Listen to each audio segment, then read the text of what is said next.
Assalamualaikum warahmatullahi wabarakatuh.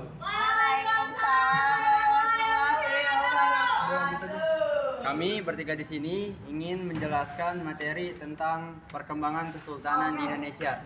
Sebelum kita lanjut ke dalam materi, izinkan kami memperkenalkan nama. Nama saya Rewistu Pratama. Nama saya Bukron Ramdhani. Nama saya Raditya Tangwijaya. Baik, untuk materi yang pertama yaitu terbentuknya kesultanan di Indonesia. Pada masa perkembangan agama Islam, yaitu kurun waktu pada saat umat Islam telah membangun kesultanan sebagai bentuk kekuasaan politik. Sebagai contoh, Kesultanan Samudra Pasai di Samudra Utara pada abad ke-13 Masehi, Kesultanan Leran di Gresik, Jawa Timur pada abad ke-11 Masehi, dan perkembangan Islam di Indonesia semakin meluas seiring dengan banyaknya raja-raja Hindu yang memeluk Islam. Dengan demikian, terbentuklah Kesultanan Islam di berbagai wilayah Indonesia. Selanjutnya, tumbuhnya Kesultanan Islam di Indonesia tidak dapat dilepaskan dari sebab timbulnya politik di luar Indonesia.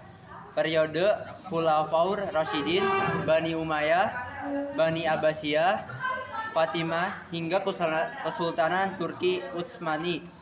Kemudian diikuti dengan runtuhnya pengaruh Hindu-Buddha di India dan munculnya kerajaan Monggol. Perkembangan Islam di Peking, Cina berpengaruh terhadap pertumbuhannya masjid dan pesantren baik di dalam maupun di luar Pulau Jawa. Terus selanjutnya ada Kesultanan Samudra Pasai dan Mazhab Fikih. Pada saat Kesultanan Samudra Pasai dapat diketahui dari catatan Ibnu Battuta, penjelajah Muslim dari Maroko yang bernama lengkap Abu Abdullah Muhammad bin Abdullah Al-Lawati At-Tanji bin Battuta, yang pernah berkunjung ke Kesultanan Samudra Pasai pada tahun 745 dan sampai 746 Hijriah, 1345 Masehi. Pada catatan tersebut dijelaskan bahwa di Gujarat berkembang mazhab Syiah, sedangkan Kesultanan Samudra Pasai adalah bermazhab Syafi'i.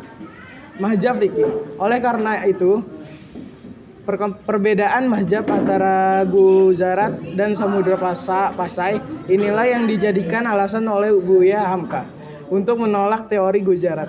Jika benar bahwa agama Islam berasal dari Gujarat seperti pendapat Snow Hurtonje dan wilayah pertama penerima ajaran Islam adalah Samudra Pasai, maka dapat dipastikan bahwa Samudra Pasai akan bermazhab Syiah. Menurut Ibnu Battuta, Kesultanan Samudra Pasai bermazhab Syafi'i, bukan mazhab Syiah. Oleh karena itu, Buya Hamka berkeyakinan bahwa Islam dibawa oleh saudagar dari Makkah, bukan dari Gujarat.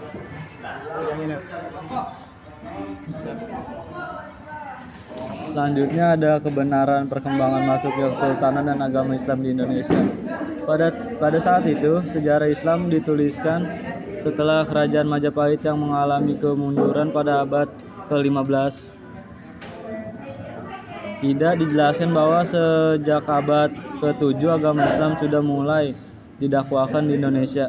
Akibat Islam dianggap baru masuk dan dikenal oleh masyarakat Indonesia pada abad ke-15 dibuktikan dengan berdirinya Kesultanan Demak dan kiprah Wali Songo dalam menyebarkan Islam pada abad ke-15.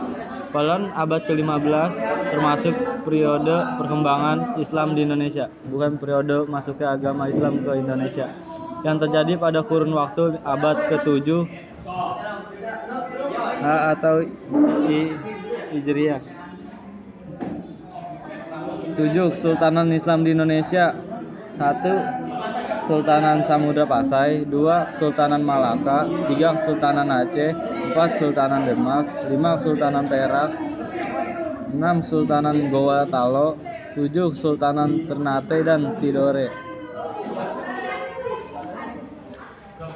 Mungkin cukup sekian dari pembahasan materi kami mengenai perkembangan Kesultanan Indonesia. Kurang lebihnya mohon maaf. Wassalamualaikum warahmatullahi wabarakatuh.